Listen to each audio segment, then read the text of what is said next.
त्यांची जागा फक्त शोभा म्हणून दिसावी असे वृक्ष घेऊ लागले. म्हणूनच आज या निसर्गाचा प्रकोप वाढत चाललाय आणि तो एवढा वाढलाय की आज जर या महाराष्ट्रातील शेतकऱ्याच्या पोरानं आपल्या शेतीत जाऊन शेतीच्या नुकसानाचे रील्स बनवले तर आज हीच महाराष्ट्राची अतिवृष्टी जगात ट्रेंड ठरेल. जमिनीचा ट्रेंड जाऊन आज जमिनीवरचा ट्रेंड येईल. एवढा मोठा पावसाचं संकट हे महाराष्ट्रातील शेतकऱ्यांवर ओढवलंय. साधा खिशातला रुमाल हरवला तरी दिवस रात्र शोधणारे आपण विचार करा, ज्या शेतकऱ्याचं 4 महिने कष्ट करून पिकवलेलं पीक क्षणात मातीमोल झालं, त्या शेतकऱ्याची अवस्था काय असेल?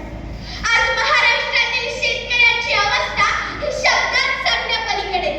आकड्यात सांगायचं ठरलं तर आज महाराष्ट्रातील 30 जिल्ह्यातील 17,80,000 हेक्टरवरच्या पिकांचं नुकसान झालंय, ज्यात मराठवाडा, विदर्भ, पश्चिम महाराष्ट्र येथील सर्वात जास्त नुकसान झालं.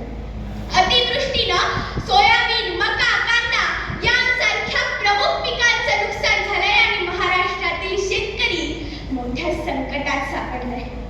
नदीचा जर आपण आदर केला, तिचा मार्ग अडवला नाही तर ते का आपल्यावर महापूर टाकेल? का आपल्यावर महापुराच्या रूपात राग व्यक्त करेल? मित्रांनो, आज नदी जपणं म्हणजे आपलं भविष्य, आपला वर्तमान, आपलं घर आणि आपली शेती जपण्यासारखं आहे. म्हणूनच शेवटाकडे जाताना एवढंच म्हणेन, नदीचा आदर करा, कारण तीच आपली जीवनधारा. नदीचा